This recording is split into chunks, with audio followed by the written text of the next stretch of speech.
So it's fun to hear. Cool. Start. 3, 2, 1. Hello, friends. Hi.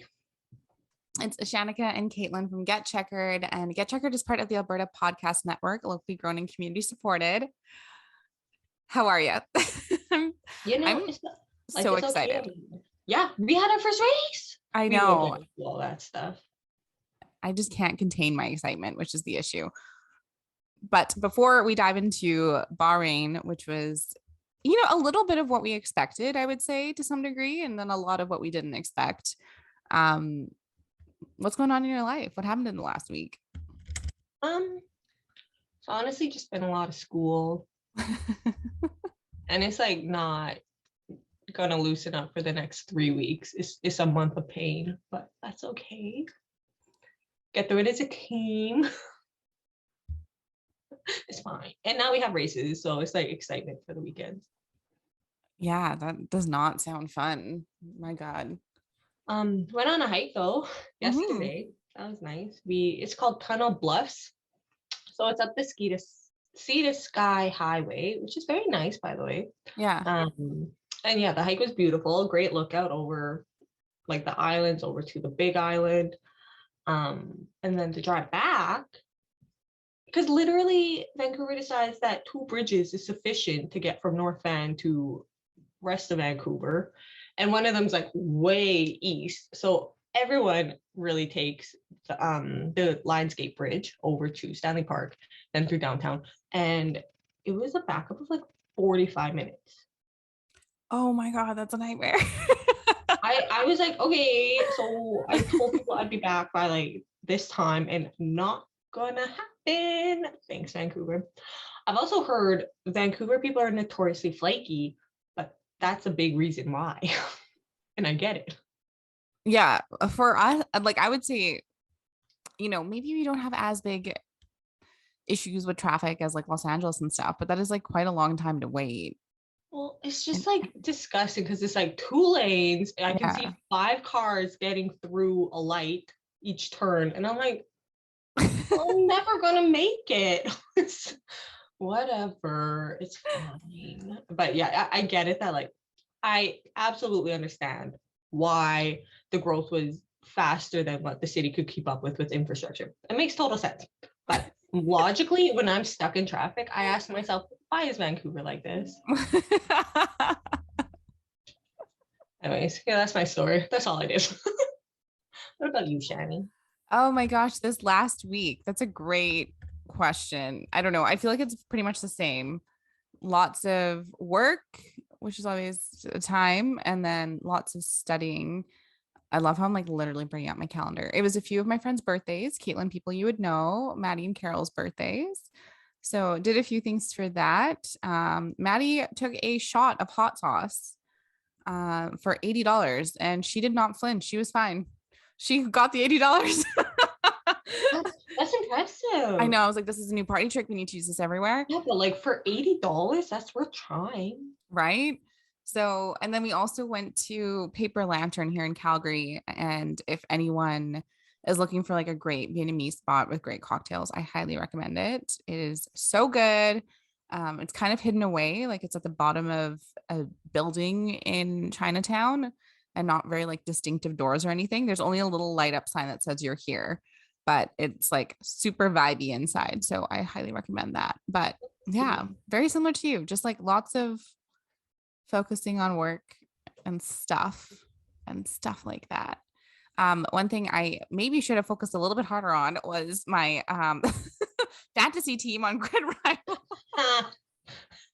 Maybe. So for those who don't know, we mentioned it last episode that we like kind of pulled together everything we needed to fairly quickly there. And we have how many people did we say? Like over 78. Yeah, over 70 people now in our league. So thank you all so much for joining. But Caitlin is doing great. So Caitlin, where are you ranked? Oh, I thought I would be doing better. Yeah. But that's fine. I'm in 9th. That's pretty good. I know. I was happy with all my people. picked Ferrari as my constructor. I think that was, great call considering the results of today. But yeah, because I picked Carlos over Charles because I just have a soft spot for Carlos. Okay. I think regardless how the season goes, I want to keep Carlos because I have faith in him. Yeah. I'm supporting him. That's the way it's gonna be. And then I mean, like, I might eat those words later on in the season, but we'll see. And also I picked Magnussen and I put I a had star Magnussen next to on my him. team too. Did you star him? Yeah. Good call. Good call. Oh, Right. right. And then I had Albon and Guan Yu. And I had Lewis.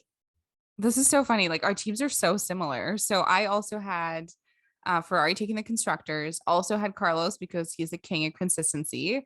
Also had K-Mag, made sure to double up on points with him. So that was a great investment. Kevin Magnussen, absolutely amazing. And then also had Alex, but the other two, not so great. So I had Pierre, who obviously DNF'd this time around. And Fernando Alonso didn't really like make much movement. So I didn't lose too much money on him, but he just like nothing really shifted for him this race. So yeah, who's at the top of our leaderboard? I think like so actually I was looking at like top of the global leaderboard too, and maximum points it could have got was 1,200, and we had the top person in Arlie got 1,130. I got 1,100 pretty much on the dot. So it's like we're not that far far off. off. Yeah. But who is a Battlehawk 27? It's in the lead right now. Yeah. So they had K-Mag too. They got Charles, also snagged George Russell. Valtteri would have been a great one, by the way, this time around as an investment.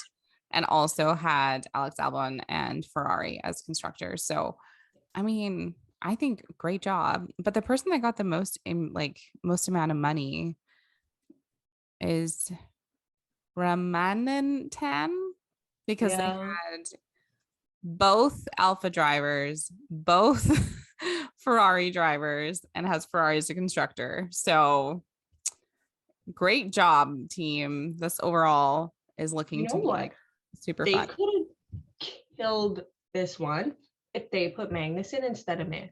Yeah. And Mick was more expensive. Yeah. So interesting. I'm happy with this. This is fun. This week's gonna be fun. Shanika and I will figure out. We have a full year to figure out prize. Yeah, that's what I was thinking too. I was like, we don't have time to figure this out, but we will. But yeah, it's so great to see people just joining along the fun with us.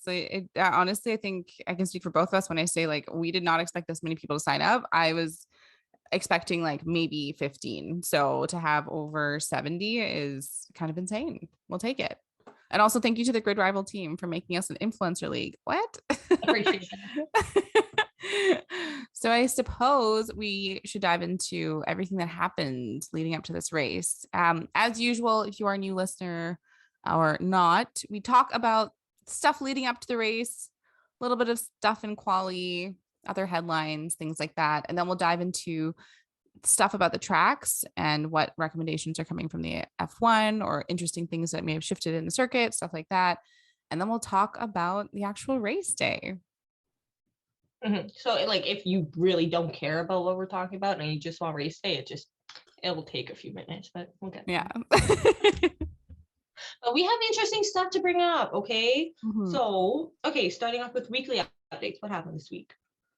Sebastian Vettel freaking got COVID. So he was out, which provided a great opportunity for someone that we've been waiting to come back.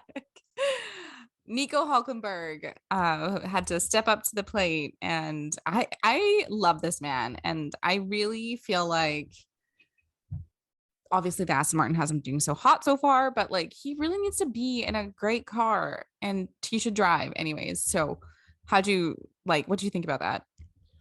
Like he was given like zero time. No, seriously. So what he was able to do is like totally fine, I think. It's just fun having him back on track. And there's even like I saw a video, I think it was from like pre-race parade or something, and it was K-Mag and Hulkenberg, and like both of them we know were not in the field last year, so like they're both coming back for this race, and they were just like we know they've beefed in the past. Kind of, they don't always agree, Yeah. but they were like, "Hey, nice to see you. Who would have expected to see us here?" And they're like, "Oh my god, me neither." And it was cute, so I enjoyed that. It's so great to just see them both back. We talked a little bit about K-Mag last week, but he's yeah, I'm just excited to see some people that we know back out there. Lewis had a new helmet design, which There was some fun on social media with it for sure. okay, well, what do you think about the colorway? Okay, I like it. And I don't know, it was fun. They used that color on his car too. It's nice Mhm. pop of color. And like it's not his signature purple, which is what we're used to, but he says he's going more so back to his roots with like that bright yellow. So okay, if you have ties with it, go for it. We're not here to tell you can't wear that color helmet. But yeah, what did Lando do to that? Well, so Courtney sent this to us in our group chat and she's like, it's giving Lando. And after she said that, I was like, yeah, she's right. It looks so much like Lando's helmet from last year, like in terms of the tone of color. And Lando commented on Lewis's photo and said, oh, nice tribute to me. And then Lewis responded with, kid, I've had this before you were born, so you tributed me. Just a little fun. Yeah, I noted on that it gave vibes of like a teacher student scenario where like the student says something like sarcastic, totally Yeah. rhetoric, like not actually trying to say that's true, and the teacher just like takes it a little seriously. No, not true. So that's the vibe I got from it, but I loved it regardless. It was a cute exchange. There. Right. Yeah. So I think, I mean, we'll talk about the race, but maybe the color helped. Who knows? Who knows? Did we talk about preseason testing before? Not really. Okay, well, we can get into that a little bit. Like, so we saw Ferrari and Red Bull from testing and even this weekend testing, like front of the pack pretty much. And we know that the Mercedes is having a lot of difficulties with the porpoising. There's the word. And yeah, that played in completely relevant to the race. So Mhm. thought that was important to bring up. Yeah, and I think with the preseason testing, we also saw a lot of issues with the porpoising, which was mentioned, but the with McLaren as well. Like something wasn't quite right there, and then also with Aston Martin, who, you know, just with everything with them being racing points, and then Force India, that team I feel like was on an upward trajectory. Like every single season, getting a little bit better, like inching closer, and through preseason testing, it was kind of like, ugh, but we also saw the Haas kind of come out of nowhere and shock everyone. So, Right? Like, oh, yeah. I do think we mentioned it at the last episode. Like, Mhm. K-Mag got first in one of the racing days, and then Schumacher got second. So yeah, we saw trends happening that Yeah. definitely played in to our guesses, I guess, for grid rival and to the race itself. Right? Exactly. Um, Uh, the last headline we talked about is the Abu Dhabi report. I wanted to say I hope this is the last time that we hear about this, to be honest with you. Like I'm so excited for this to be over. well, that's what the drivers are saying too. You know, like in the press conference, because they're doing a different format now. It's 4 conferences and 5 drivers in each. And so they're like, oh, what do you think of this? We'll start left, right. Carlos, you go first. Then he's like, well, yeah, I want to know what the report says. I'll read it. But then like we have to move on as the sport. It's March and this happened in December. Yeah. And then every driver afterwards was like, agree. Agree. I don't have anything else to say. Agree with that. And I was like, yeah. Yeah. And then And it came up to Max too, actually. And he was just like ooh. kind of stone faced. I was like, what's he gonna say? And he's like, I agree with that point. Like they're into a new season, right? So everyone's headspace is different. And even Lewis did something very similar. He's like, I wasn't expecting an apology. Like, I haven't even thought about this. Like, he's just had his team, Mercedes, do what they needed to do. But he's like, after it happened, like, I took care of myself. And I don't know, it was in some version of a pre race interview, but he talked about how he literally put his phone in a safe and locked it away. and just like reconnected with his family and friends, because through COVID, he hasn't been able to see his nieces and nephews because he was just so afraid of getting sick and being out of a race. Because it was that, if you got COVID last season, it could have cost him everything, right? So that's what he talked about. But it's very similar from him too in that interview. He was like, we just need to move forward. And I'm glad that there's like stuff in writing. But speaking of the things that are in writing, and this is where it kind of confuses me, where the FIA said that human error did play a hand in what happened at Abu Dhabi, but that Messi acted in good faith. So everything is going to stay the way it is, which is fine. Like, I think, Caitlin, you and I have talked about this a million times, but Max is a deserving winner. The way he won was probably not great, but he is a deserving winner. Totally, like most polls, like led the most laps, all that kind of stuff. But I do think it's funny that they're like, yeah, someone fucked up, but like, it's fine. I'm like, okay. Um, the big note though is now all lapped cars must pass during a safety car, instead of before when it said any, which was not clear to some folks. So now all of them have to, which we kind of saw play out a little bit today. We did. And I thought like the assumption was before, even if it did say any, it was that all would pass. So yeah, I guess this interpretation of like a word, which is like ridiculous when you think about it. It's a 3-letter word. But hey, it played a big hand last season. So this season, it's really important. And then I also wanted to know one of the rules that they said they were going to focus on this year, which is just not going over track limits, which they said that. And then right in qualifying, they didn't live up to it. So we can talk about that a little bit later. But Caitlin did the amazing job of pulling together some information on Bahrain and the track. Okay, yeah. So because Shanika and I, if you've been listening from the start, we started with Imola last year. So the second race, we actually were not doing this podcast during Bahrain. So this is the Bahrain track facts episode. So typically, like, and I don't know, I usually go into depth with like the Pirelli infographic and stuff, but you know what? I was tired, exhausted from studying. So when commenters were talking, I was putting my notes in. So they were saying this Bahrain International Circuit is typically very hard on brakes. It's a very abrasive track, and everyone was predicting a 2-pit strategy, either involving hards or mediums, ending on softs. Kind of what we saw play out, but we ended up seeing a lot of 3 stops. Yeah. And so a bit about the location. So Shakir, Bahrain, I felt quite uncultured actually looking at Bahrain, because I'm like, I know countries, like throw me on a country test, I could do well. I didn't know where Bahrain was though. It's an island country. Oh, okay. And so it's in the Middle East. It's next to Qatar, it's like a little peninsula. Like Qatar itself isn't that big, right? Yeah. And Bahrain's a little island cluster off of Qatar. So in total, Wikipedia says like 785 square kilometers. That's so small. Big. Yeah. Okay. I did Um, not know that. So technically, okay, this word gets me every time, but it's an archipelago. Is that how you say it?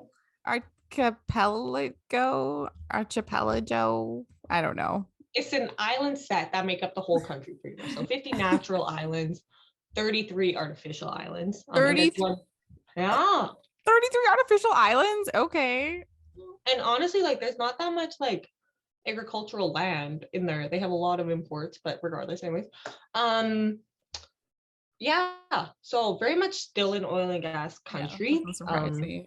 It's not OPEC though, which I was interested by, because literally like some of their reserves they share with Saudi Arabia.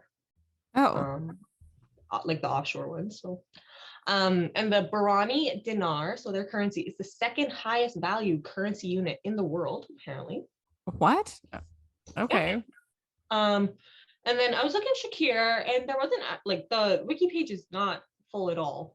Like we'll look up cities, and it'll be like a big page. We're like, okay, let's go through what are the fun points. And it's like there's nothing on this place, because I guess it's a desert area. It's not a city, from my interpretation. It's the south part of the main island. but that's where they have the circuit. Yeah. They have the main campus for University of Bahrain, I guess, is built there. Location of the biannual Bahrain Air Show, something. And it's a popular camping spot in the winter. I'm like, I'm just confused, I guess, because I couldn't find much info in my very quick search Wikipedia. That's so interesting. That also might explain why like the stands were so empty.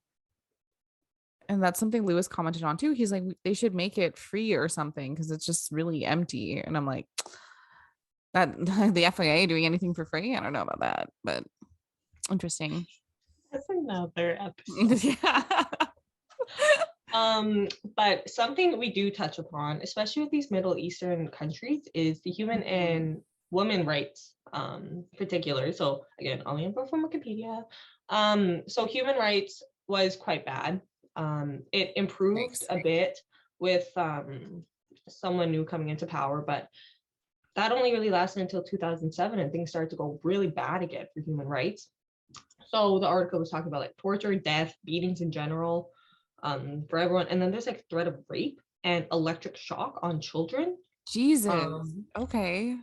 And then if we get into women's right, I'm going to quote this exactly what they said, but the Americans for Democracy and Human Rights in Bahrain released a report in January 2022, so very recent, highlighting a sharp contradiction between Bahrain's celebration of the progress of women's rights and the reality of discriminatory practices. So like they talked about all these women being elected to like pretty good positions, and they were able to like list them all off. And I was like, oh, okay, that's good to see. But then I read this.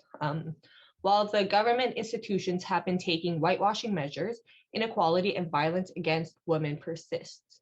Women's rights are also restricted in terms of their political participation. Gender wage inequality exists, and the government fails to address urgent reforms, and laws do not guarantee gender equality, I think they meant to say. The US State Department's 2021 report on human rights violations of Bahrain also mentioned violence against women in the country is very common. Oh, geez. So it was kind of a really weird thing. I'm trying to like watch race and post race while looking all these facts up, and they're talking about like Bahrain's ranked like the freest country, and yet no, freest country in Middle East. They're ranked actually not bad high, I guess, in the world according to one of the reports. And then you read this and you're like, yeah, where are these numbers coming from? Okay. We might need to do a deep dive here later in another episode because this is not good. And if women, we want more women in the sport, okay? It's been something that we've talked about a ton, but what does it mean to race in these places? And like the FIA does not have an answer for that. None whatsoever. So like, thank you for pulling this information, but it's like so stark to just hear about how horrible it is. Yeah. But honestly, it's like, there's going to be 4 Middle Eastern countries participating in the F1 calendar this year. And we've found human and women's right issues in all of them so far. Yep. And also even in some of the Eastern European countries as well. Right. So this is a constant issue. We're going to constantly talk about it because we want something to be different. And I also want the journalists to ask the drivers and the people that are there. I think the FIA's new president, Ben Salamun, was there today. And this would have been a really great question to ask him. I don't know. Sky News. Hello. I wish y'all had asked. Anyways, before we dive into qualifying, we're going to take a quick ad break. This episode of Get Checkered is brought to you by the Edmonton Community Foundation. The foundation acts as a bridge between donors and charities to create a strong, vibrant community for generations to come. You can start an endowment fund yourself or with a group. Once it reaches 10,000, it can start distributing funds.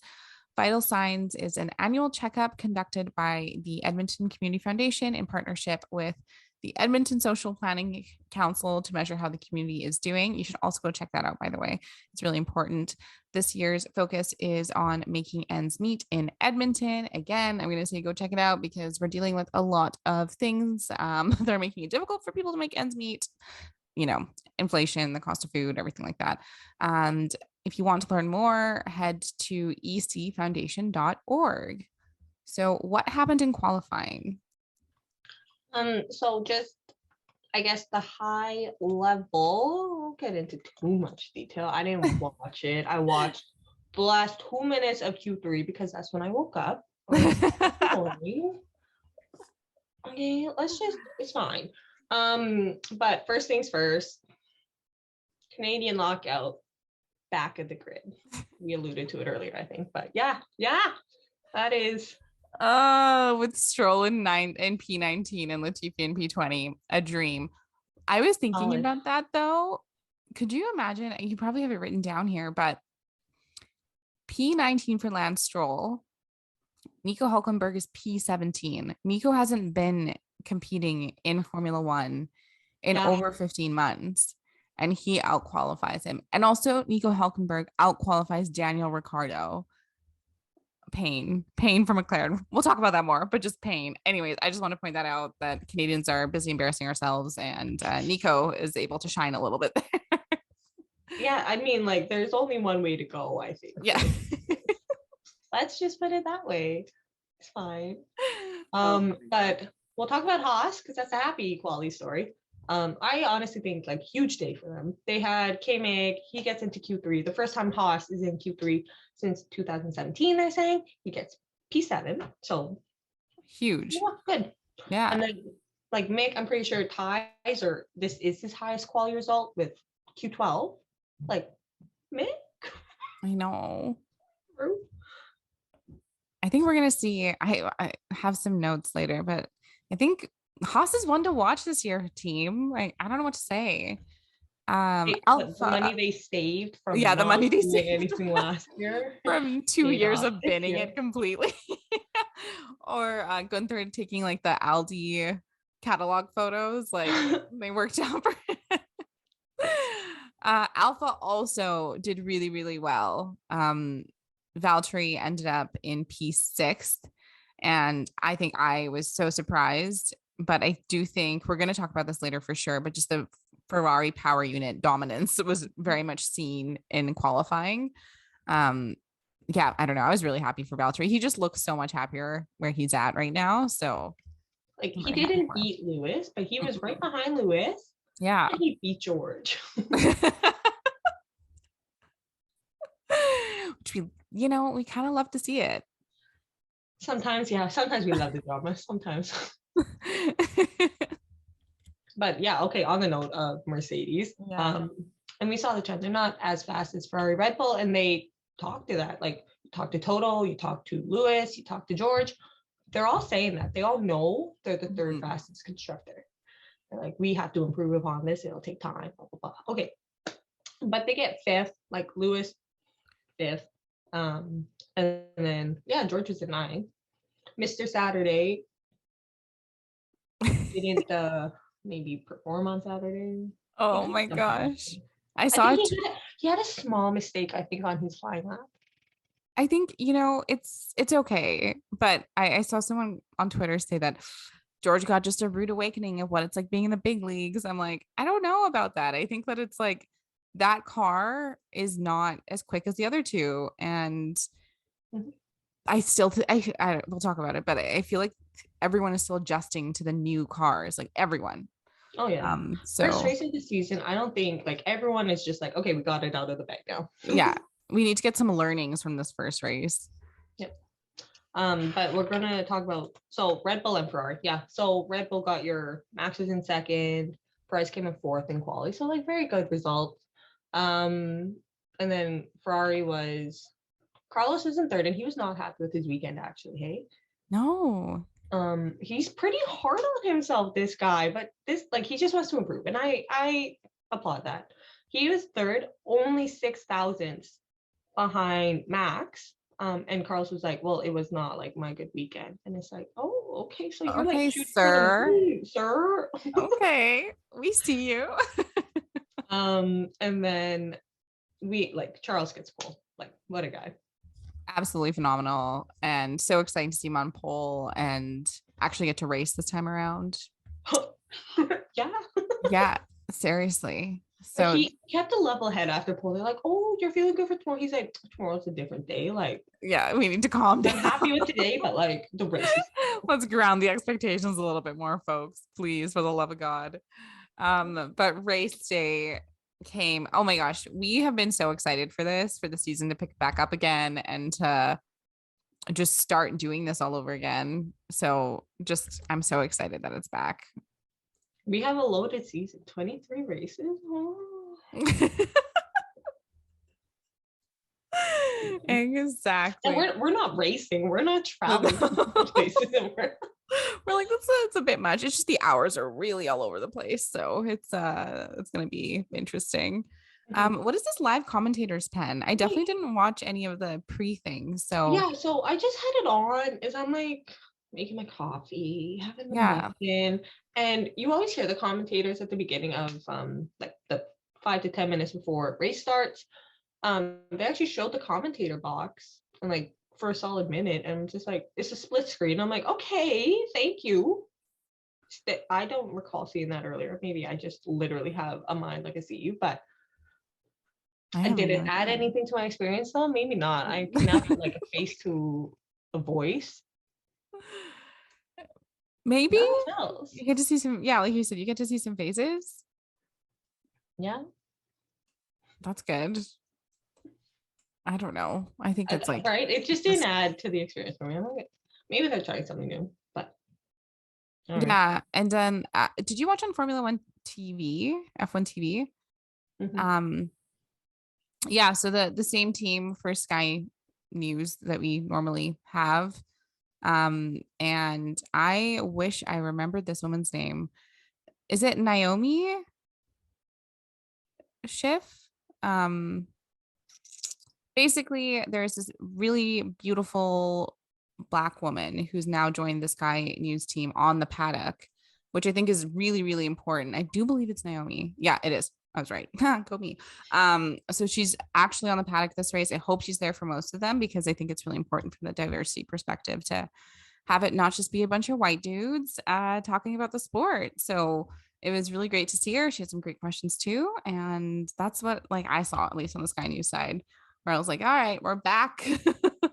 And also with some new faces. It was just good. It was good. We like to see the diversity. Yeah. It can still be improved in Oh, always. everyone's opinion. Always. It's just a small step in the right direction. So yeah, just talking about race day now. The notable events. We tried to categorize them, you guys, to make this flow better. It's So hard. yeah, wish us luck, please, for the love of God. But the start, I was so nervous because in interviews, both Max and Charles were saying like, I think Charles was asked like, Max doesn't back down. Like we know he'll go straight into a corner, take you out too. Like he doesn't care. And Charles was like, well, I'm the same way. So, and I was like, for the love of God, please make it through the Not ready for that first stuff corner. yet. Yeah, seriously. And it was a great clean start, right? It was. So I thought it was completely clean, but I mean, I guess I missed small action. Ocon hit Schumacher, who literally 180'd and didn't lose much. He just kept going. But yeah, that was about it. There was a 5-second penalty and fair, everything fair about that. Okay, yeah, move on. The rest of it was clean. Yeah, and I think it was so great to see Schumacher just recover so quickly. Yeah, Like he it could spun and have probably been a lot worse. Not probably. 100%. Like all of the cars were able to avoid him too, so he could just like continue on without like no one got hurt and there's no accidents, which is so good to see. And the car was fine, I think. Yeah, totally fine. So yeah, a clean start. Good start for starting a season, I guess. Yeah, not so good of a start though for Valtteri. Hey. Oh no. And like, yeah, the commentators were like, he did this with Mercedes, but he used to be in a Mercedes that could pick up the speed again after a few laps and just pass everyone. Yeah. But now he's in the Alpha with maybe not that like advantage. Yeah. And he drops like 7 spots or something crazy at the start. Like, Valtteri, what is wrong with your first lap? Yeah, and it was so shit to see because I was excited to get some racing between Lewis and him, but it was literally like Lewis gets off and then just you see Valtteri on the, the little graphic that comes up just slide down and I'm like, what is happening here? But Prez, same thing. Didn't get a Yeah, great start. no, he started fourth, Lewis and Kevin behind him, and he gets beat by both of them. It's like, Perez. Not a great start, yeah, honestly, from either of them. George had a relatively better start. He started ninth. He ends up in seventh. Um, so like showing the Mercedes power, I guess. And then Oh my God, I'm gonna cry. let's just bring up, because I don't think we've mentioned it too much yet, the McLaren team. Fuck. So, we know to reiterate, Danny qualified in P18 and then Lando, where was he? P13 or P14? I can't remember. 13. 13. Oh, lucky number for me. Not so lucky for them, apparently. And right away, Danny just slips down the ranks. Like he is 20th. And I do think though, oh, you noted it here. It's the tires. So they started on mediums and everyone else started on softs. So as Danny went down 2 spots, Lando also dropped 4 spots, which is like so painful to watch. Because you do want last season, they were competing with Ferrari, right? Like they were up there, definitely like best of the rest. And to see them at the very back right away was very scary because I guess the big thing is none of us knew how these cars would drive, right? So it's like we saw in pre-season that like they weren't being as competitive, but it's like, oh, maybe you guys can pick it up. You have smart people, and they do. Everyone has smart people working for the team. That I'm not saying 100%. But yeah, they have not found that gap. Yeah, it is so horrible. But Ferrari got off great, hey? Ferrari, they're all competitors, are definitely out of their league now. Yes. Yeah. Yes. They had very good starts, both Charles and Carlos.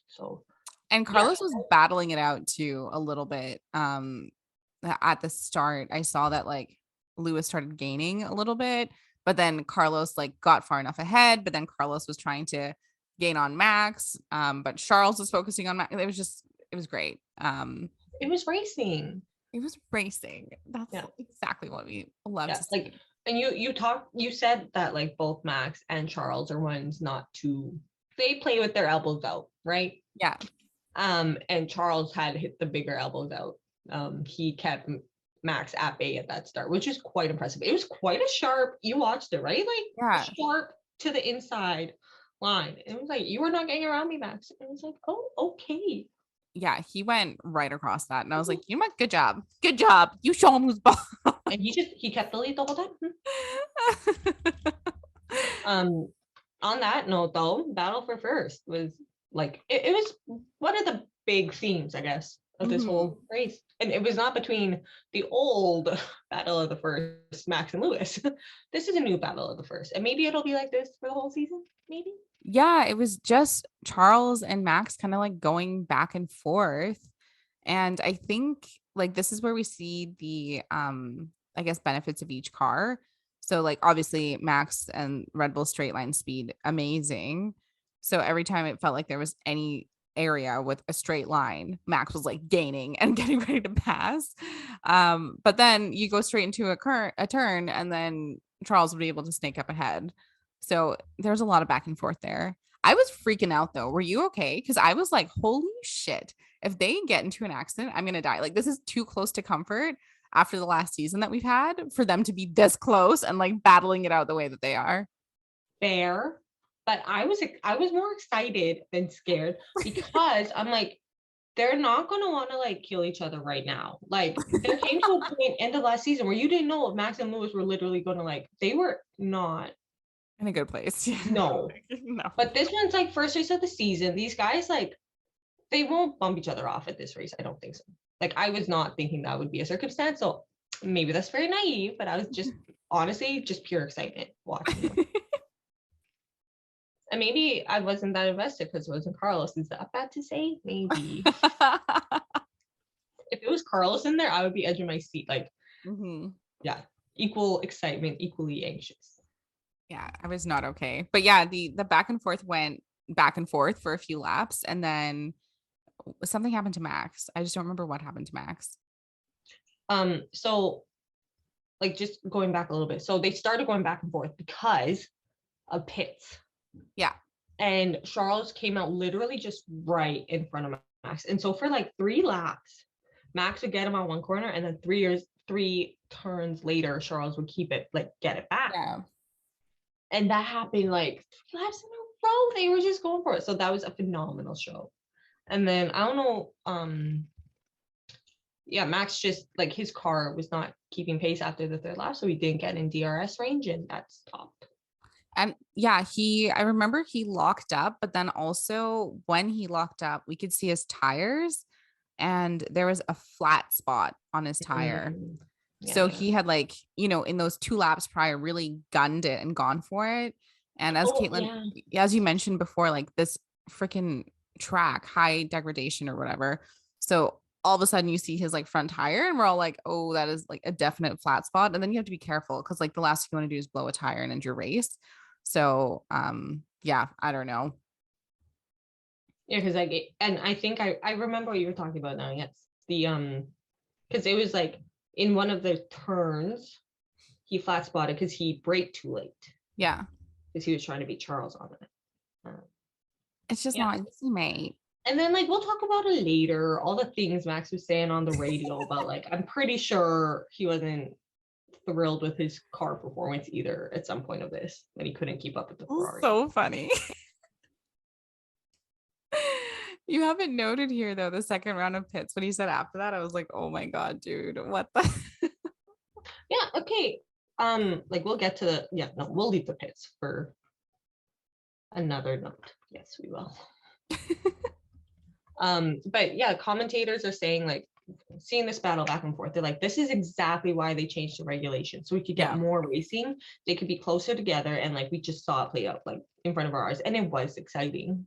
And also like you could follow cars way close to you, which helps that racing and the overtaking and everyone was racing, but particularly at the front to see them do it and also not take each other out, I think was a big thing. Yeah, it was a clean, fun race to see. Yeah. Surprising. Right. So yeah, Shanika touched on the degradation. And we did see it like, yes, the flat spot, but I think in general, the Ferrari cars, just from the radio messages, seem like their tires seem to degrade faster than the other ones. And even like one of the Ferrari engineers is talking to Charles, and they're like, yeah, Max's tires are degrading a lot faster than yours. So it's like, that's a good message for Charles to be hearing with Max behind him. Yeah, 100%. And I think that it comes back to like, we don't know what's going on with these power units. We have no one has any insight in each other's cars at all. Right. So when Red Bull is like, the tires are like fraying like crazy and Ferrari's fine, but Ferrari also has pace. It's like, if I was Red Bull, I'd be like, hey, what the fuck is going on? Which we could talk maybe about a fellow Red Bull sister right now and why my freaking grid rival team is not where it could have been. Yeah, seriously. It was like, okay, what we'll remember this race for, I think, is like the battle for first and like Ferrari showing its like very triumphant day, but also like the Red Bull problems, and it kind of like the visual of the problem was when Gasly's car was on fire on the side of the track. Which was so scary. So scary. Yeah, like, and they're showing it from like the back, and you can see like all the heat fumes like distorting the picture. I'm like, terrifying, man. Yeah. And Gasly just casually gets out. He definitely hopped out of there, which was great. But I don't know what angle you saw, but when the Sky Sports angle, it was like not on fire a little bit, every now and then we see the sparks. It was like really on fire. Yeah, and it was like the distortion comes like it was that hot. Yeah, and they couldn't even like touch the car to move it. So of course the safety car comes out, but Pierre's car sat there for quite a while, and there was quite a few laps of the safety car just because they couldn't touch it because it was so hot. But up until that point, he was doing so well. Both him and Yuki were in the points. So yeah, it was really scary. And also, I don't know if Formula One TV mentioned this, but on Sky Sports, they mentioned that his car died like not too far where Roman Grosjean went straight through the barriers. So I was just like, oh God, they need to like do some like stage the track or something. Like they need to just, I don't know, do something. It's not good. Not good. Not I good. don't like that. No. So yeah, that whole car catches on fire happens around lap 40, I think is what it was. Yeah. And it goes to a virtual safety car first. And a lot of cars actually took advantage. It was the first and only safety car situation. Sorry, so they took advantage of it and saved some time in their pits. But then the virtual safety car went to an actual safety car. I believe this is a new Mercedes safety car. They said flashy lights, etc., etc. Okay. But yeah, like that lasted for a few laps. Like Shanika said, no one could touch the car. Like it was still electrically powered. So oh shit. What? It's so shit. Like to go through something like that. My God. Right. And then so all the cars start to bunch up behind this safety car. Charles is on the radio saying, "Tell them to go faster. It's putting me in a disadvantage." But we know that communication between teams and the race director have changed a little bit. Yeah. Literally last year, and I put in brackets, that's still last race technically. Yeah. Not great. But they were consistent, like Shanika said earlier. All lap cars passed the safety car this time. Yes, like normal. But seriously, I put a notice like PTSD. Oh, 100%. Even when it was happening, all the commentators were like, haha, I don't think I'm over it. Like, why is this happening? I'm like, yeah, I don't think I'm over it either. Like that's not ideal. But Pierre safe, got to figure out what's wrong with the car and it just continue racing. But this is very close to the end of the race, which I think it felt very much like Abu Dhabi and they could have gone wrong. You know what I mean? And they didn't. They stuck to their rules and it went well. Yep. So I guess more credit to them. Right? They're following through with what they said. That always matters. And then really, yeah, that was like a standalone event that was like pretty significant we saw, but then we're at the end of the race and the drama didn't finish. No, the restart it's always okay. So I noticed that Max does this where, as you all know, when the safety car goes back into the pits, it's on the first leading car. So in this case, it was Charles to kind of like get them racing. But Max will always drive up right beside them to kind of like goat them into going while trying to give himself an advantage. So I don't know. Everyone's bunched up. We see the safety car go back into the pits. Also, I saw a Twitter joke where they were like, oh, finally a Mercedes is leading the race. When the safety car came out, I was like, oh, devastating. And they get racing, which is great. But there was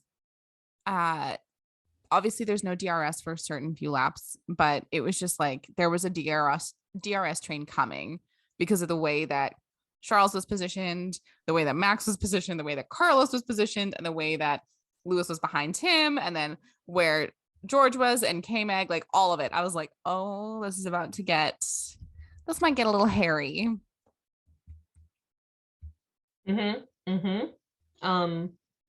But what did we have here?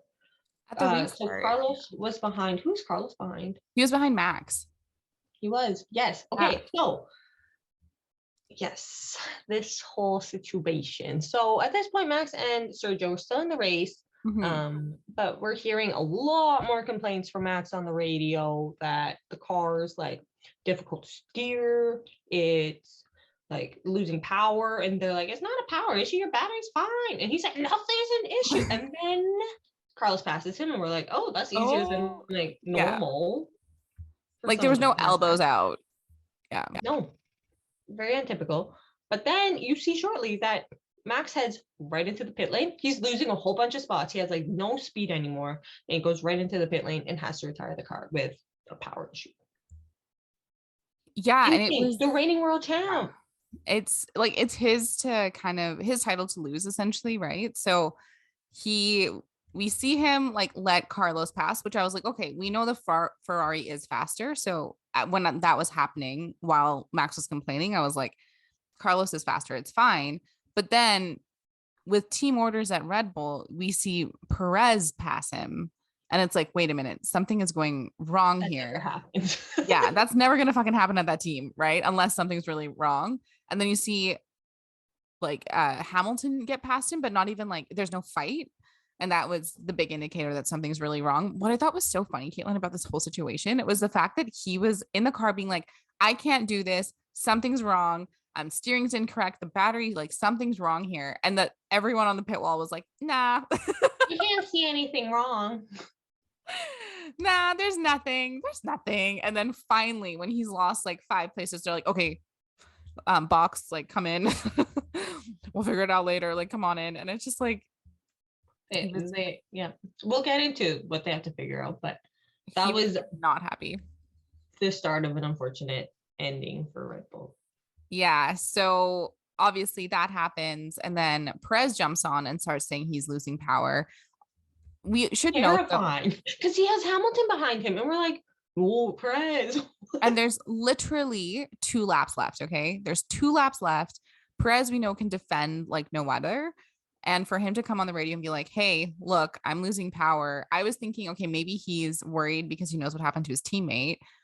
But then I don't know who his like Bono is, but his Bono was just like, elbows out, like, you got this. And I was like, 2 laps, like, what's the worst that can happen here? Maybe he's just in his own head, right? About what's happening. Maybe it's not real. Nah, that did not happen. In his own head. Those drivers really understood that the car was losing power. Yeah. Because, like, and honestly, I thought it was driver error because you see Perez, he spins out on a turn, and it's like, oh, shoot, Perez. And then the commentators are like, that's not what you do. Like, a driver wouldn't do that. That's not a typical driver error in that kind of spot. Like, he lost power before that happened. And I was like, yep, engine cut out on him. Huh. So we're at the literal last lap of the race, and both Red Bulls have DNF'd after being in great point positions. They were in second, fighting for first, and in fourth, battling for third. I still think Carlos was pretty comfortable, but like insane. They lost such an insane haul of points all the way around. Not a good start for Red Bull. And seriously, sorry for anyone that has Red Bull in their fantasy team. Yeah, I had freaking Pierre. And we do know that it seems like different issues. So, but if they're both tied to the power unit, it's a big problem. Right. Okay. And I think we're gonna start on that note into our, like, we're talking about all new cars for this season, for this race. So 100% we saw associated with the new cars. First point is being the Red Bull reliability issues. Ties in exactly what we were saying. Yeah. Max complained a lot during driving, and it was so difficult to tell because we know Lewis would be like, oh, my tires are gone. And we're like, okay, dude, whatever. But he complained after a certain pit stop. From that point on, it was like there was issues with some sort of braking. And he also talked about... It was like lap 4 he started complaining out of 57. 4. Yeah, see, not great last. But by that pit stop that I mentioned, lap 44, he started talking about the steering getting really heavy, but it sounded like he was in a fishbowl, so no one could hear what he was saying. We got a little bit more information at the end of the race. He talked about the fact that he could, like, there was a delay, so he would try to turn left and then it would delay before it would actually turn left. So it was really, really, really difficult for him to move. He also said several times, I think it's tied to that degradation we mentioned, like he had no traction, which is why we saw way more pits and stuff like that than we were expecting. Yeah. What other things happened with him? So he pits again, and like very shortly after he's, he talks about the zero traction after changing to a new set of tires, which, like, it took time, we understand now, to warm up those tires, but he was like, there is no traction, and his team's like, oh, no, it's okay. Like, you can keep driving. He's like, no, just tell me what's wrong and how I can Yeah. fix this car. And he was like getting a little sassy on the radio. Not happy, evidently. And like Shanika No. said, could not understand some of the radio communication. No, he was pissed, which I get it because you're also like, he's experiencing something that his team has no read on. Right. So it's Yeah, almost like a yeah. weird, like, gaslight situation where they're like, no, it's fine. And he's like, no, there's something really wrong. That's exactly true. Like, there's two truths here Yeah. because Max is knowing what he's feeling and the engineers are knowing what they're seeing, Yeah. but they don't line up. That's the issue. Yeah. 100%. And then yeah, so we have Max with Red Bull having problems, Perez losing his power, DNFing as well. That's an issue for Red Bull. Gasly's car catching on fire. So 3 out of 4 of the Red Bulls had car issues and DNF'd Yeah. on the first race. On the first race, and Yuki Tsunoda is the one who brought home the powertrains for Red Bull. Yuki Tsunoda, year 2 in F1, the little sweet child who we adore, is the one who carried the team for Red Bull this time around, which is like absolutely insane. But yeah, I have no idea what happened there. Obviously, they're going to figure out, and hopefully we know. We also saw like way higher pit times than we were expecting. Yep, another trend. I was interested to see how they would be. I honestly thought they would be comparable though. Yeah. They were actually, I would say, considerably higher, like 0.5 of a second, if not more, than what we saw last year with a lot of the teams. Like Hamilton, he goes in like 3.4 seconds, 3.9 seconds, a 4-second stop. Versus like last year, it was a 1.9 second fastest from Red Bull. Yeah. So it's like, Not what great. is happening? And some of the commentators were saying like the tires are heavier this year, etc. So like maybe the mechanics themselves are just having a bit more difficulty moving them around. Yeah. Maybe they need to be lifting some weights, because we know before every race you can see the entire pit crew doing stretches and stuff. So,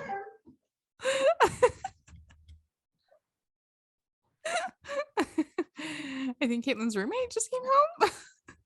There we go. We all heard her. That's okay. We also noticed that the blanket temps were reduced, so the tires weren't as warm on the outlap, which caused like huge issues for Lewis. it caused a lot of issues for a lot of people. But we first saw it with Lewis because Lewis was the first one in. Yeah, weird call. So he actually like slipped on his outlap a bit, and he's like, "Oh, this is not good." But it's just that the tires this year are going to take a lot more time to warm up. So something they'll have to consider, I guess. Yeah, and I thought what was funny with that was like both alphas passed him, and I was like, we'll talk about it later. Guan Yu holding his own and keeping up with Boda is fucking killing the game, dude. So good. Mm-hmm. Yeah, so like people like other manufacturers, Williams had probably the fastest pit times I saw. Yeah, like, they were at 2.7 pretty consistently with their drivers. That's good. And again, we know same effects though with the colder tires on the outlaps. And we know Red Bull had the really fast pits last year. They went up to like 2.9 seconds, up to 3 this year, and it was like. And Red Bull's typically like sub 2 seconds, folks. Like somehow rocking like 1.8, 1.9 second swaps. So really interesting that this is going to be an adjustment that needs to be made. So I guess that's the new norm for this year. Interesting to find out. Had to have a race to find that out. So okay. But yeah, that's kind of what we saw. That's our impressions of these first cars in the first race. But we're going to get into a quick ad break, and then we'll talk about the new drivers. So exciting. Right? And then we get the results. Of course, we're going to talk about the results. We'll get there. So this episode of Get Checked is brought to you by Rumi. With warmer weather comes yard work, and lots of it. So prune your trees and shrubs, clean your eavesdrops, replace those drafty windows you noticed over the winter. Or you can call Rumi to take care of all your outdoor and indoor spring home maintenance while you fire at the barbecue and relax. Visit rumi.ca, that's RUMI.ca, or call 1-844-777-7864 and let Rumi's trusted local experts take care of your yard. So all you have to do is enjoy it. Amazing. So this was also, I have a hard time with words sometimes. it's okay. Today has also been really interesting. I've pronounced like 4 things wrong already. And I'm like, you know what? We're also we're warming up ourselves. Okay. This was the first race for several, not like I would say returnees and then also new drivers. We're going to talk about K-Mag a lot just because he's on all of our teams for the fantasy league, but he made really small driver errors. There's a few like running a bit too wide, braking a little bit too hard. And those were in the first few laps that we saw. And by doing that, people were able to snake around him, get through all that kind of stuff, which was like not so great for Haas. But what was great for Haas is that even though that happened, K-Mag was still in the points. Like he was still holding on to that like 5th to 8th position pretty consistently, regardless of what was happening. So even with all these errors, the thing is he could have been a little bit higher had he not made these errors. That's what I'm saying. First race back after not being in it for a year. That's fine. You can make a few errors. Yeah, it's insane because I think he like these are just exciting races that are happening. So K-Mag and Pierre went at it. I saw that one and I was just like, please don't get hurt. Please don't get hurt. I still think I need to like still come to terms with last year and I need to move on personally. I will say that I'm still scared, but they were battling it out, which means that in the midfield, we have these really great racers who are actually competitive. Like these people could end up on podiums the way that the season's looking, which is really, really fun. And also I wish they had a Cameron Gunther the whole time, because I'm sure having his car actually be competitive after 2 years of just shit and losing sponsors and, going through what they went through earlier this season with a huge sponsor being like booted, the driver being booted, and then to come back this strong is like so wonderful. Ugh, I'm so happy for them. Right. And then another driver we alluded to earlier. I'm not going to embarrass myself and try and do the Daniel Ricciardo version of his name. Hulkenberg. I can't. No. Hulkenberg is back for this race. So we saw he qualified higher than Stroll. He was staying right there with Stroll at the beginning of the race. He had a bit of driver error too. We saw small lockup. Like he ends up back of the pack, but he finished back of the finishing pack, we should say. Let's acknowledge though the fact that our boy had like less than 0 time to prepare for this. Yeah, he threw him into the car. Yeah, and we're like, okay, great, go. Yeah, so you know what, not bad. He didn't cause any issues for people. He finished. Someone put him in like, okay, so we know this year Ferrari's looking good, but I would really like to see him like test drive a Ferrari just to see what happens. Nico Hulkenberg. Try and manifest. I heard Lewis talking about manifesting something about this race, and I was like, Lewis, okay, it was also super cute because he was chit-chatting with K-Mag before, right?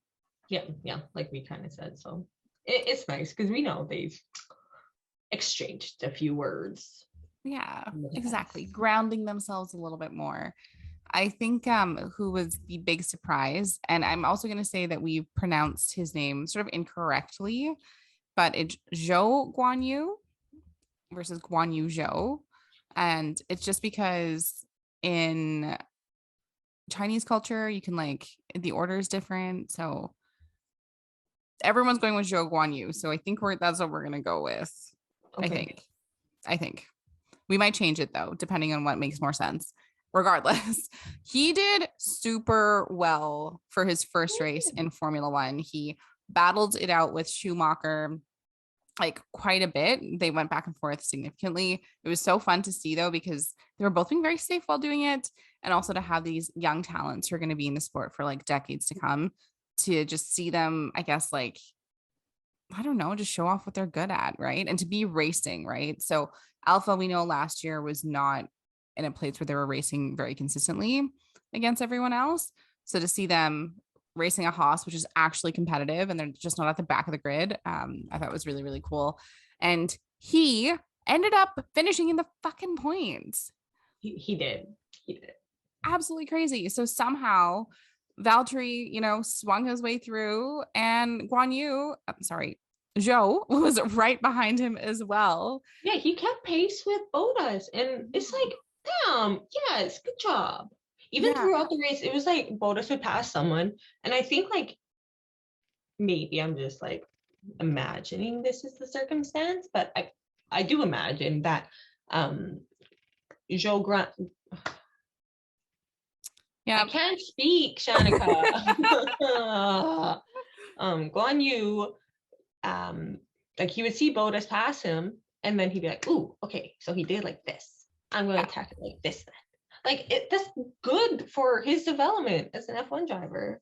And also the first Chinese driver on the grid to just perform this really, really well it's really, I don't know, I'm just so happy. Like the amount of like there was a lot of pressure for him. It was his first F1 race. You have like you tell yourself you have to perform, and he did. So exactly. Props to him.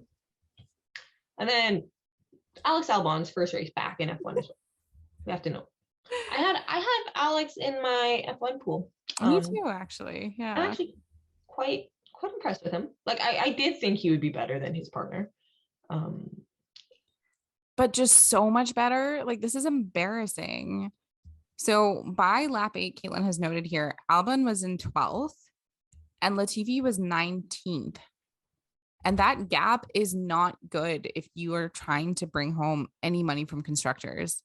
Like you need both of your, it's obviously good, not ideal to have your team competing against each other, but they can't have a gap like that. Like that's not bringing you anywhere close to anything. Not great. But like we knew that Alex was going to be a good driver. Yeah. Was I hoping he would do better than what he did? Yes. But maybe there are just limitations with the car. Seriously. And he's getting used to a brand new system and everything, so it's fine. Yeah. And he was holding off Bottas for a good battle, we have noted here. So it's all there's stuff. There are good stuff. A lot of good stuff from a lot of good people in this race, okay?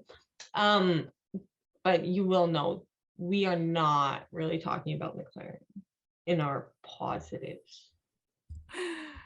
Oh my God. What the hell happened to them? Hey, I don't even know, like this, how last season Danny said there was a race he wanted to forget.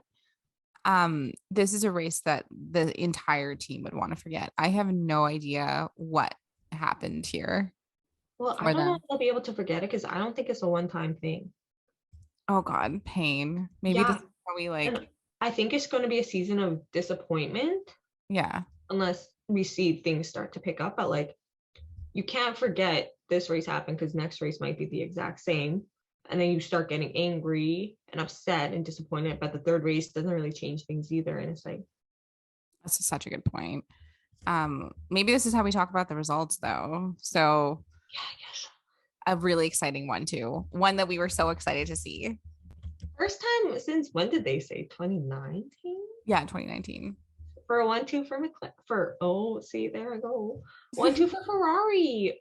Yeah. So Charles won it from pole, which is great. And then Carlos with that epic move that we talked about with Max, and also Max car dying, ended up in second place. And like it was just also these are like I was gonna say both of them are just very like physically very attractive. So it's like very pretty people. Like what?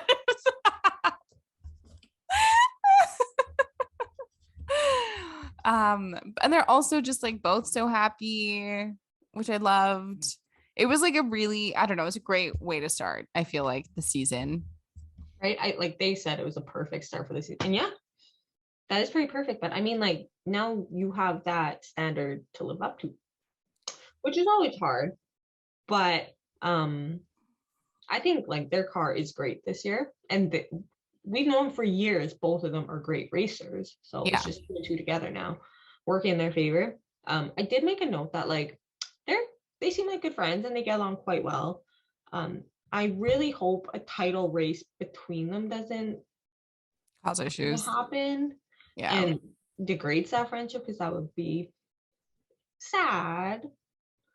But I don't know. And also, like, if Team Orders comes in, they're like, oh yeah, we're going to give Charles the title this year, so Carlos don't race it. Like, would they do that? I don't know, but So Mattea actually said this year they're not doing team orders at Ferrari, but I think the challenge is, Carlos has said even after he got second, which is huge, he was like, this is not a good weekend for me. Again, talking about how hard he is on himself, that weird perfectionist that all these earth signs have just coming out to play there.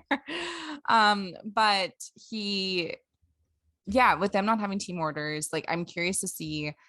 Charles had a lot of pace this weekend. If there's a weekend where they both have the same amount of pace, like Carlos isn't struggling with the car, what does that mean?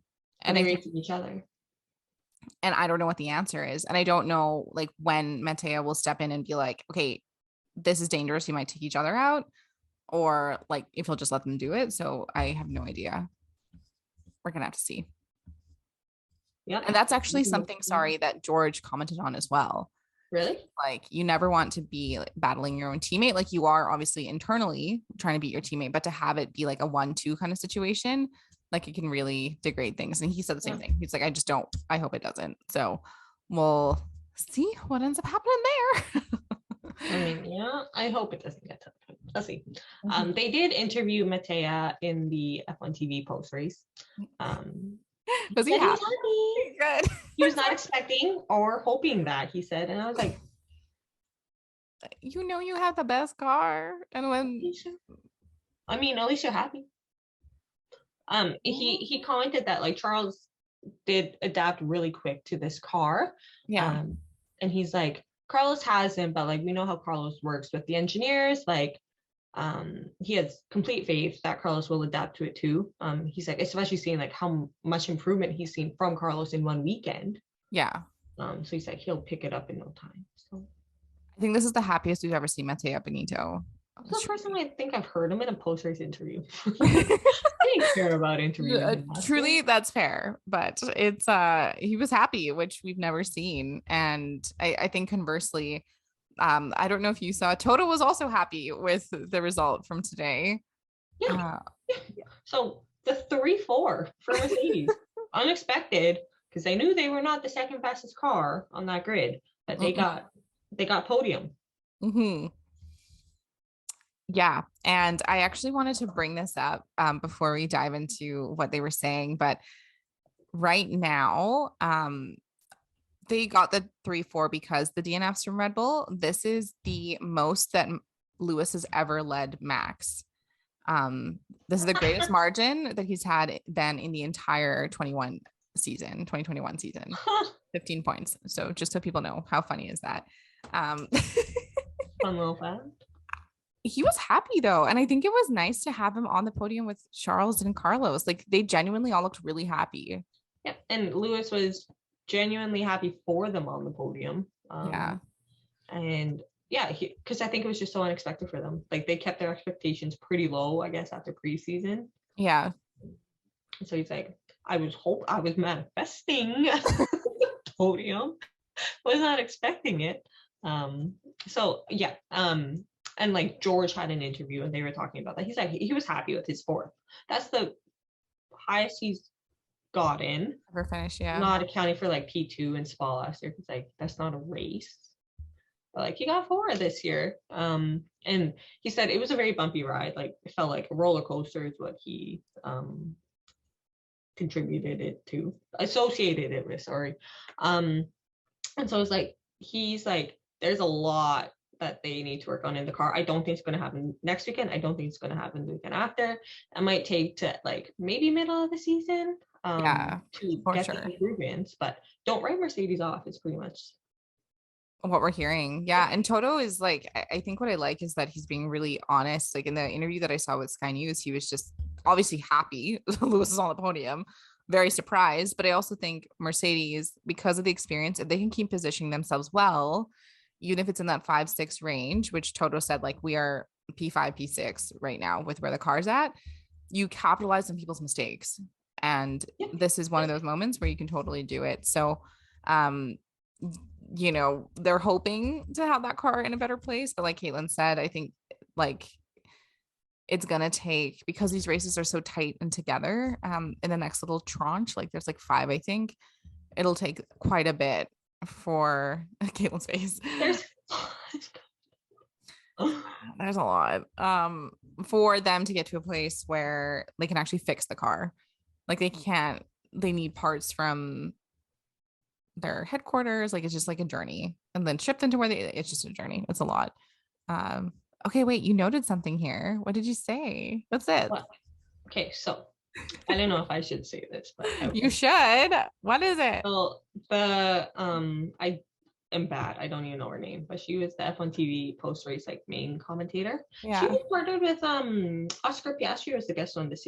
Oh, that's nice. Yeah. Yeah, but this girl's talking. I don't know why I came up with George. Oh no, it might have been, I don't know. I have it in the George section, but she makes a comment that like, oh, because George talked about the roller coaster, and she's like, well, I don't know, I'm too tall for roller coasters. And I'm just like, fuck yes. In like a sport where actually there's quite a few small, shorter men. Yeah. Having a tall female woman, yeah, female woman. A tall woman, yes, I love that. I love it. Just like, be that tall girl, be that tall person. Yes. And just own it. We love to see it. Yeah. So, whoops, made that comment.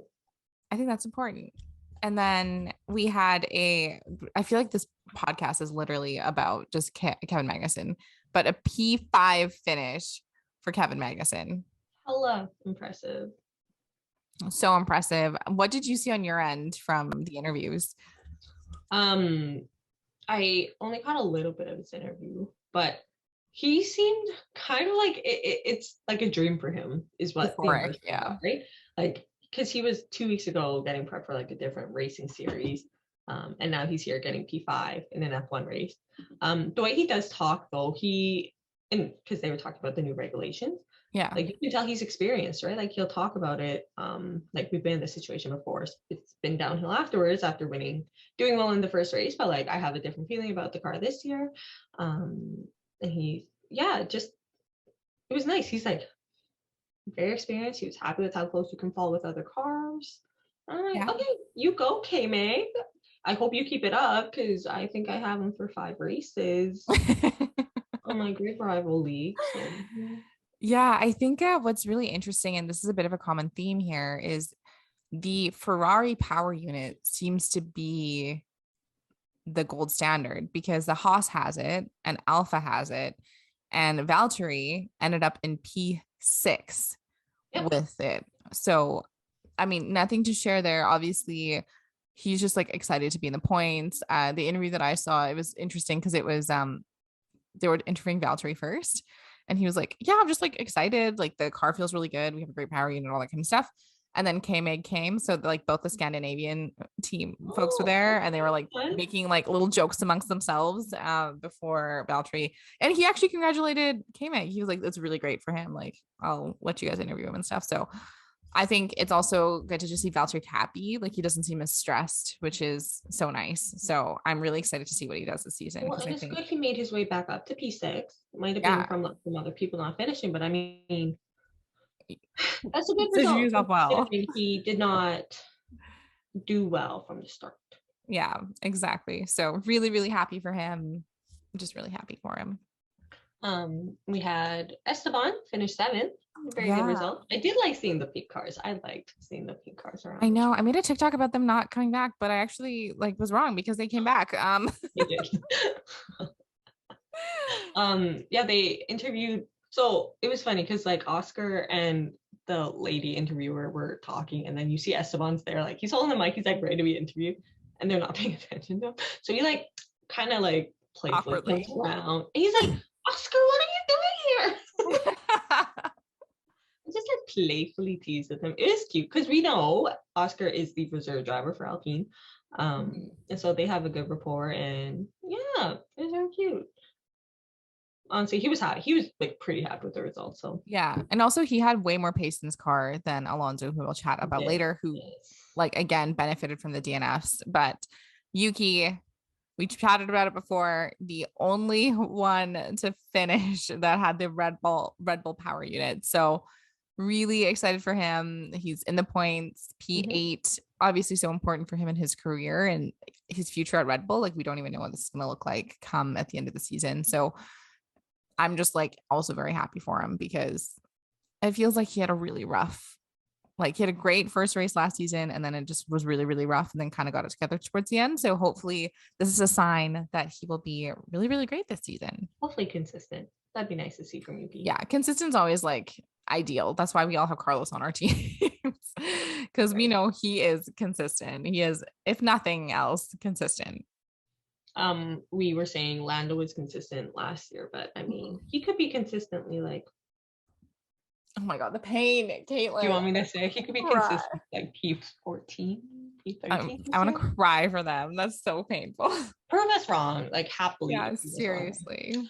Anyways, back to our top 10. We're still number 9. We got Alonso. So Woo! Alpine had 2 drivers in top 10. Very good. Yeah, I didn't like hear any too much from him. We do know he had a ton of issues with the car though. And they do have it wasn't even team orders at some point. It was just like he is not, something's like not clicking with the car. So Ocon passed him. He didn't really put up a big fight when I think Lewis got past him at one point. So yeah, I don't know what's going on there, but hopefully he just needs to adapt. But it's good. Fernando Alonso in the points, so much more than I was expecting from him, judging by how much he was chit-chatting on the radio and how things were going for him a little bit there. Yep. Okay, well, very good. Very good. Mm-hmm. And then we have our last points with Guan Yu. Okay, he got points in his very first F1 race. Look at Alpha go, 2 cars in the points too. Yeah, insane. It's that Ferrari power unit, I swear to God. Yep. Elite. Yeah. It's in the Ferrari, it's in the Haas, it's in the Alfa Romeo. Like, what is going on here? I mean, it's a trend for sure. Yeah. So with the F1 TV, like we had Oscar, and Shanika and I definitely did comment on the whole like Alpha second seat and like having Gio kicked out, and we're like, it should be Oscar because he won F2. Guan Yu was second, but Guan Yu got the seat. And like Shanika and I were talking about, like, it's so shitty with like all the money involved, blah blah blah blah blah, and Oscar should go somewhere, and he is the reserve driver for McLaren too now. But you know what? Full respect to Guan Yu, because in this interview, he made a good point, and he's like, I know there were the discussions with me like coming into this team, and like the circumstances revolving around that, but I proved that I deserve this spot. But honestly, so does Oscar. Yeah. I was like, yeah, you proved to that, like, haters, 100%. Literally us, that you damn deserve the spot. You did a damn good race, but you also know that like Oscar is your league. If not, maybe he won last year. Yeah. And I think that's it's really interesting to see the maturity of these drivers, because in my set of interviews that we had on Sky News, Guan Yu was like just so well spoken, and they were asking like, what's it like working with Valtteri, and Guan Yu's asking every question under the sun and Valtteri's answering everything. And I guess just before they started racing, he had a few more questions and Valtteri took the time to answer it for him. So I think I actually think that this partnership is going to be like one to watch, because we know Valtteri's there for a couple of years. Guan Yu right now is showing that he could actually be a formidable force at Alpha. So I don't know. I think there's just a lot of respect between the two, and Guan Yu is willing to learn whatever he can and is asking all the questions. So yeah, I'm impressed. I don't know. You proved us wrong, dude. Right? Full respect for that. We get into 11th and we get Mick Schumacher. That's his highest finish, I'm pretty sure. Yeah, it is. He almost got points. He almost got his first points. That means they're on the horizon. He can get points this season. Yeah, that's actually, I made a quick note at the bottom, but my predictions for this season, I feel like we can do them now because we actually know what the car is like. But yeah, Mick had a great race, and even Gunther, Sky News interviewed him, and he even said that he was like, K-Meg obviously is great, but Mick also had a really, really great race and really showed that he can race in his racecraft. So really happy, really No, happy that's for him. awesome. I hope because we're talking about Bodas and Guan Yu having a good like kind of mentor-mentee relationship. Yeah. I hope Magnussen and Schumacher kind of get that as well. Yeah. I hope so too. It would be Um, good for both of them. and then I put number 12. We actually get Canadiano Lance Stroll. Where did he come from? He got 12. I don't know what happened. Maybe it was just like the weird pitting and was able to pull it out. I don't even know what happened there, but hey, That's pretty good for good. them. Like he could maybe Not get points points. this season. Yeah. Yeah. He's had a rough go lately. He hasn't Yeah. performed really at all. But Alex Albon, first race back, got 13th, so that's bad. Considering like Williams is still not the fastest car. We know I'm that. just seeing this, Caitlin, from 12 to 16 is all Mercedes engines. Well, that's 12 to 17. 12 I to wrote off the 17. note. Oops. That's 12 to a 17. very important point, maybe. Okay. But yes, I think for first race back in a Williams, we know the Williams doesn't have as much pace as like any of us were hoping for. But I don't know, Caitlin, if you watched that episode yet of Drive to Survive, but I think their CEO is like the perfect person to bring Williams to its former glory days. That's Jost. Yeah. Yes. It just He's got the right nice. I energy. actually like him. Yeah, right energy too, right? Yeah. Like, yeah. So I think this is, like you said, just the beginning for Williams and Albon. Like I think that we could easily see him in the points, like come in the next couple of races, hopefully. And then are we gonna cry about the next two? Okay, so we're not like McLaren fangirls. I mean, we like them and we like both their drivers, but I know there's a lot of like diehard McLaren fans actually out there. Yeah, we're not So them. this would hurt for them. Yeah. And 14th was Danny Rick and 15th was Lando. There was no interview with them on our I didn't end. hear anything either. And I'm frankly glad because I don't even know like what the What they're hell gonna say, happened. yeah. Like what the hell happened? Obviously poor tire choice at the beginning, okay. But like what is this? My question to you, Caitlin, is do you think McLaren can come back from this? I think if they do come back, it'll be so sitting 14th, 15th, I would probably rank constructors wise, they're 7th out of 10th. They could maybe challenge for 5th if they got their stuff together. I don't think it's not their year. Yeah, I don't think it is either. And the thing is, before this season, Zach Brown said, like, okay, we don't have as much infrastructure built. So you know how Alpha has those wind tunnels and all that kind of stuff. And he said this year, like, they won't be as competitive. But I just didn't expect that they would be this far is like a down. drop off. This is a drop off. It is significant. So it really does it because they built a huge fan base last year. Like they've concentrated on getting very personable drivers. Yeah. Like their marketing's been phenomenal, and they have this huge fan base, and it's just like pain. it's a letdown for a lot of people. That's not great. How many people have spent like hundreds of dollars on McLaren? They also just extended Lando's contract, so I'm like, bruh, like what is happening here? He might not want to stay. Like that's like the issue. Right. He's seeing Charles having a team that's gonna give him a like shot at that world championship this year. Seriously. I also like I was thinking if I was Lando and the boys that you grew up with are kind of back in it. So Albon, who hasn't been in it, finishes before you, but he's the one that, you know, you grew up with. But Charles and George, the people that you grew up with again, are like actually leading the pack. Yeah. You have Albon, who left and came back, still finished before you.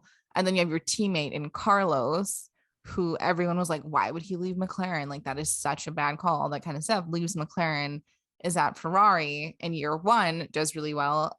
And then year two is on a podium.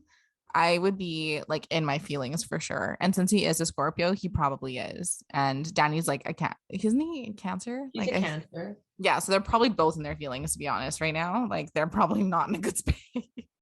Yeah, no, I don't think so. I think like McLaren can, when they come back to full glory, I think they just, something is not right this year. No. This is not the year. In 16th, we had the Nicholas Latifi, the other Canadian. I don't know. I got nothing to say here. I really don't. I think for the benefit of their team, they have to give him the boot come next season. Get someone like Oscar on your team. Yeah, get anyone else truly. Like truly. All right. And then who was last, finishing off the people that actually finished the race? I can't do it. Hulkenberg, the Hulk. He got 17. And you know what? That's fine. That's fine. Yeah, I think so too. Totally fine. You did not damage the car. You're not incurring extra costs for the team. That's fine. Exactly. And we mentioned this already, but just the 3 DNFs. I didn't realize there was an interview with Pierre. I didn't get to see that one. Yeah, I got interviews with Pierre, Horner, and Maxi. Ooh, okay. Right. So Pierre, kind of surprising, Jenny. Like he wasn't like he was not happy, yeah, se, but his whole vibe at the interview was like he's still happy with that race. Well, yeah, because he was doing really well, right? And whatever happens, like, and that's honestly, it's good to see that's what he's concentrating on. But I'm like, dude, did you see the size of that fire behind you? Yeah, like something's wrong with these engines or power units, something. So he like quote unquote positively surprised, and I was like, okay, yeah, cool, take that and move forward with a good attitude, Pierre. Yeah. The Horner interview and Max interview, actually, like they weren't fuming, right? Yeah. Like we've seen them fume in interviews before, but like in a calm, upset manner, if that makes sense. Like how kind of the tone we're talking in now, but like upset with the circumstance. Yeah. So yeah, it was kind of an interesting thing to get from them, because Horner's like, we don't know what went wrong. And I'd be like, if I was a team principal and I didn't know it was going wrong and I got 0-point haul on the first race, I'd be more than really concerned. Yeah. And then Max, I think he got a lot of his like fume out on the radio, so he was calmer. And perhaps I'm thinking it's because it's the first race of the season and there's still so long to go. Yeah, and I think what's interesting, so I did catch like the interview with Max on TSN, so Sky Sports, and he was like, they were asking him like what was wrong with the car, and he was like, dude, like I was trying to steer, like I don't know, something wasn't working. But then he said like I would have really wanted those 18 points, like, and I think it's because and then he followed it up by like, it's a long season, I know that, but like I would have liked to walk away with those 18 points. And I think what's interesting is that what we've seen this year is that it's actually going to be like, yes, Ferrari, Red Bull probably at the front, Mercedes picking up what they can. But if something goes wrong, like the loss could be significant because everyone else is equally as competitive in the behind you. You know what I mean? Like the Haas's, the Alphas, like any one of those people could end up on a podium. Yep. It'll be more evenly distributed this year. Yeah. So we'll have to see. Like hopefully, you know, this is just one of one. And they have a competitive car. So I don't know. But Caitlin, this brings me to something I wanted to ask you, but what predictions do you have for the season? We've talked, maybe we should start with McLaren, which is just like, we haven't said anything just because we haven't been so sure about this car. And now that we have one race under our belt, I think McLaren is in a really bad spot. Yeah. They're not competitive. No. For points. Yeah, which is so not great. It's just so unexpected, and a turnaround from last season when it's like we could have expected Lando getting third. Yeah, 100%. So, oh my gosh. Okay, I'm gonna go on that train, Shanika. If this continues, does Daniel keep his contract at the end of the year? I honestly think we know he was on a multi-year. We don't know if it's 2 or 3. But if it's a two, it would come up end of this year. I I think it might be over. And I don't know who else would take him, given the fact that there are so many young guns that are coming up. And given the fact that like there's gonna be a bit of a shuffle here, I don't know who's gonna take him. It would be shit though if he ended the season like in fighting for P15 to P20 and ended his career that way. Oh my God, devastating. Absolutely devastating. Yeah. I also wanted to note, team, that right now in the constructors, it's Ferrari leading, obviously. Second place, Mercedes. Third, Haas. Fourth, Alfa Romeo. That's so beautiful. Wow. What do you think is going to happen with with these Ferrari power units? Have we entered a new era of dominance? I guess is my question to you. I don't know if I can comment on era quite yet. I don't know if I believe the top teams that we know of, like Mercedes is going to come back, and this might be a harder year, but they'll come back with a vengeance. And then Red Bull, Ferrari, McLaren will come back with a vengeance.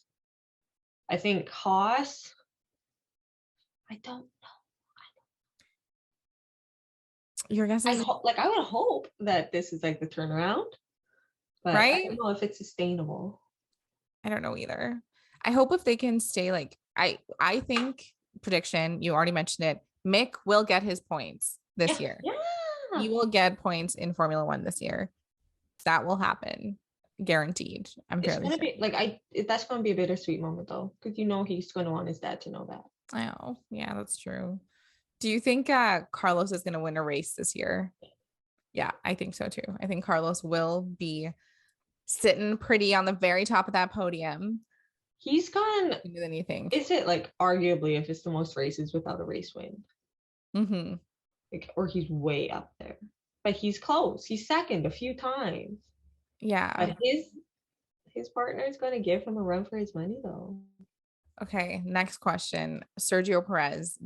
I see him on a podium. Do you see him on top of the podium though? Not after this race. Maybe I changed my mind later, but after seeing what this race was, it's like I don't see him at the top. And he wanted to win a world, like he was talking about in interviews leading up to the season, being like, I'm on this team to win a world championship. Yeah. I don't think he's going to be doing that. No, and the only way I could ever see them letting him get ahead of Max is if something's wrong with Max's car, which is what happened today, where I was like, this would never happen. What's happening? So unfortunately, Max, I think obviously is going to win some races. Who else? Do you think George? You think George is going to win any? I'm not sure, to be honest with you. I think like ask me in 5 races when Mercedes has had the time to fix the car. Mm-hmm. But they've been, it's really hard to tell. Like I think also George is happy being on the back, like being the second driver this season. Because I think he knows that Lewis is like probably going to retire after this year, or like Max has one more year in him. But I even highly doubt that. Like I think Lewis will be done. I don't know. We'll see. And I think like Shanika and I definitely have talked about this already, but like we think that like George is going to go on the back foot, maybe more so, and try and learn from Lewis this year, and like give him that chance for the 8th because the team wants him to get the 8th. Yeah, exactly. And then kind of like move on from there. But I don't know if he'll end up winning, to be honest, this time around. I mean, I hope he does. There's like extraordinary circumstances, maybe. Yeah. Mm-hmm. And then I think Lewis can win. I think that's like going to happen for sure. But I'm just not sure. Is there going to be any other surprises from anyone? Do you think Valtteri could end up on a podium? Oh yeah, I think so too. I think Alpha could podium for sure. And if Guan Yu can podium, it might be end of the season. Yeah, that would be impressive. I also think K-Mag, if everything continues, could end up on the podium. I was going to say, is there a chance he wins? If he gets really comfortable. Yeah. I mean, anything's possible in Formula One. I mean, we saw today 3 cars just get taken out. So yeah, anything can happen. I'm a little worried about Alpine, just because I'm like, we have nothing to compare their engine against because they only have their own, right? There were no engine. That's what they're driving. versus everyone else. You can be like, okay, there's like benchmarks to what we can see. And I don't know. I also worry about Mercedes maybe losing some contracts in terms of their engine, because right now it's not looking so good, team. It's not looking so good. And we know we have an engine freeze coming until 2026, right? So not great, not looking good right now. And the only person we haven't mentioned, just because he was sick, but where do you think Seb is going to fall in all of this? Middle. He Middle. might get podiums, but there'll be luck. Do you think he'll retire if he after this season? I don't know. Like, I would think so, but then he's also gone on interviews and said like how much he's in this because he loves the sport, blah blah blah. Okay, we'll have to see. So yeah, that's it, folks. Those are like our revised predictions for this year, I guess. I don't know. Right? Maybe they keep changing. Yeah. The reason why we were so hesitant before too was just because we were like, we just don't know. We didn't know how the cars are going to perform. And seriously, we did not know until really now. The porpoising issues, like issues with power. Like, I don't know. How are we supposed to know this stuff? So Exactly. that's all, Exactly. folks. When's the next race? Saudi Arabia next week. Next week will be in Jeddah, I believe. Yep. So it's the west coast of Saudi Arabia, like southwest coast of Saudi Arabia. Amazing. So like Bahrain's on the east side. Yeah. So they're going across. And then when's Qatar? That's end of the year? End of the year is Qatar. But yeah, folks, if you are in Grid Rival in our league, I hope you look at what you did and see if your teams are doing well. And then other than that, just follow us on Twitter. We're trying to be more active there just because I noticed there's a lot of you talking to us there. And on TikTok at Get Checkered, on Instagram at Get Checkered. You can also send us emails. We have a couple of those come through, I feel like, before. And we've been trash at replying. So we need to get better, and we will. We will. It's also a shake. We got to shake it out too. Got to get our testing through. But what else, Caitlin? Is there anything else that we need to tell our listeners? Just contact us. We love talking about what's happening, what you guys think. So yeah. Well, okay, folks, we will see you next week. Okay, bye. Bye, everyone.